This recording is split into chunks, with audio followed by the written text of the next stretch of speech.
હવે આપ નવસારી જિલ્લાનો સમાચાર પત્ર સાંભળશો, જેના લેખક છે અશોક પટેલ. નવસારી જિલ્લામાં હવે ધીરે ધીરે ફૂલગુલાબી ઠંડીનો માહોલ જામી રહ્યો છે.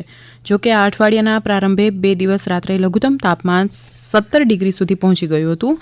તેને કારણે ઠંડીનો ચમકારો જોવા મળ્યો હતો, પરંતુ દિવસે હજુ પણ મહત્તમ તાપમાન 30 ડિગ્રીથી વધુ રહેતા ગરમીનો અહેસાસ થાય છે. વાતાવરણમાં મોટા ફેરફારને કારણે એક જ દિવસમાં 2 ઋતુઓનો અનુભવ થાય છે. છતાં ફૂલગુલાબી ઠંડી વચ્ચે આકાશ સ્વચ્છ થતાં આકાશ દર્શનની તકો ઉજળી બની છે. મધરાત બાદ પૂર્વ આકાશમાં ગુરુ અને શનિ એમ 2 ગ્રહો નરી આંખે જોઈ શકાય છે. આ વર્ષે ધારવા કરતાં ચોમાસું મોડે સુધી ચાલ્યું અને પૂરતો વરસાદ થયો. સારા ચોમાસાને કારણે ખેડૂતોને સારા પાકની આશા હતી, પરંતુ માવઠાએ પાકનો નાશ કરી નાખ્યો હતો. જોકે સરકારે માવઠાને કારણે થયેલા ખેતીમાં નુકસાનમાં ખેડૂતોને રાહત થાય એ માટે 10,000 કરોડના પેકેજની જાહેરાત કરી છે. એ જાહેરાતથી ખેડૂતોને થોડી રાહત થઈ છે. નવસારી જિલ્લામાં 22,500 ખેડૂતોને અંદાજે 50 કરોડ રૂપિયાની રાહત ચૂકવાશે એવું પ્રારંભિક અંદાજ મંડાયો છે. ખેતીની વાત કરીએ તો ઠંડી બહુ મોડી ચાલુ થવાને કારણે હજુ આંબાવાડીઓમાં મંજરી ખાસ જોવા મળતી નથી. એ જોતા કેરીની સિઝન મોડી થશે એમ લાગે છે. ભારતના લોહપુરુષ અને રાષ્ટ્ર નિર્માતા સરદાર વલ્લભભાઈ પટેલની 150મી જન્મજયંતિ નિમિત્તે નવસારી જિલ્લામાં યોજાયેલી એકતા પદયાત્રામાં 5,000થી વધુ લોકો જોડાયા હતા. આ એકતા પદયાત્રાને આદિજાતિ મંત્રી નરેશ પટેલ, જિલ્લા પંચાયત પ્રમુખ પરેશ દેસાઈ, ધારાસભ્ય રાકેશ દેસાઈ સહિત વિવિધ મહાનુભાવોએ લીલી ઝંડી આપી પ્રસ્થાન કરાવ્યું હતું. સૌએ શ્રી સરદાર પટેલના જીવન મૂલ્યો, રાષ્ટ્રભક્તિ, અખંડ ભારતનું સ્વપ્ન અને રાષ્ટ્રીય એકતાને દરેક સુધી પહોંચાડવા માટે પ્રતિબદ્ધતા વ્યક્ત કરી હતી.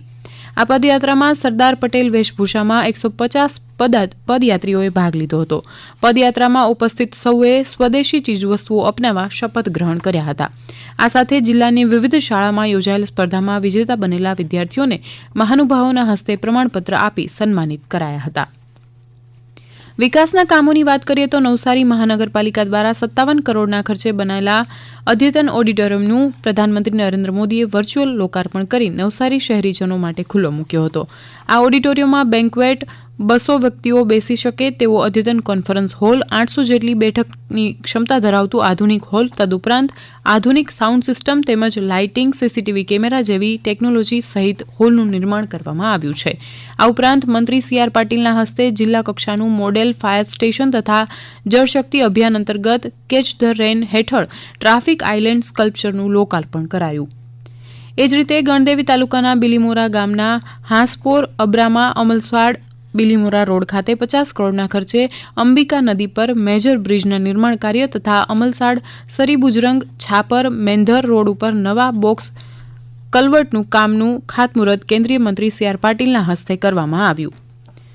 નવસારી શહેરમાં નકશા પ્રોજેક્ટ ચાલુ કરવામાં આવ્યો છે, જે અંતર્ગત નવસારી શહેરના તમામ મિલકત ધારકોને ડ્રોન દ્વારા સર્વે કરીને પ્રોપર્ટી કાર્ડ આપવામાં આવશે. આ પ્રોજેક્ટના પ્રથમ તબક્કામાં સમગ્ર નવસારી મહાનગરપાલિકા વિસ્તારમાં ડ્રોન ફ્લાઇટ કરીને તમામ મિલકતોની ઇમેજ લેવામાં આવશે. આ માટે નવસારીના જુદા જુદા વિસ્તારમાં ડ્રોન ફ્લાઇટ કરી નકશા બનાવવાની કામગીરી 3 ડ્રોન અને તેની ટીમો દ્વારા કરવામાં આવી છે. અને હવે ડિજિટલ પ્રોપર્ટી કાર્ડની નકલ મિલકત ધારકોને અપાશે. નવસારીમાં મોતીનગર ખાતે રહેતા અને પોલીસ વિભાગમાં નોકરી કરતા પ્રદીપભાઈ નવીનભાઈ રાઠોડે સાપુતારા ખાતે યોજાયેલી ગુજરાત માસ્ટર્સ એથ્લેટિક્સ 2025માં 400, 800 અને 1500 મીટર દોડમાં 1 સુવર્ણ અને 2 રજત ચંદ્રક મેળવીને નવસારીનું ગૌરવ વધાર્યું છે. હવે તેઓ રાષ્ટ્રીય કક્ષાએ અજમેર ખાતે માસ્ટર્સ એથ્લેટિક્સ સ્પર્ધામાં ભાગ લેશે. એ જ રીતે રાજ્યકક્ષાની અંડર 17 બોયઝ ગ્રુપની તરણ સ્પર્ધામાં ધોરણ 10માં અભ્યાસ કરતા નવસારીના વિદ્યાર્થી પાર્થ પટેલે 400 અને 800 મીટર ફ્રી સ્ટાઇલ બંને સ્પર્ધામાં સુવર્ણચંદ્રક મેળવીને નવસારી શહેર તેમજ શાળા પરિવારનું ગૌરવ વધાર્યું છે. હમણાં જ આપ સાંભળી રહ્યા હતા નવસારી જિલ્લાનો સમાચાર પત્ર, જેના લેખક હતા અશોક પટેલ. પ્રસારણ આકાશવાણીના અમદાવાદ વડોદરા કેન્દ્ર પરથી કરવામાં આવ્યું.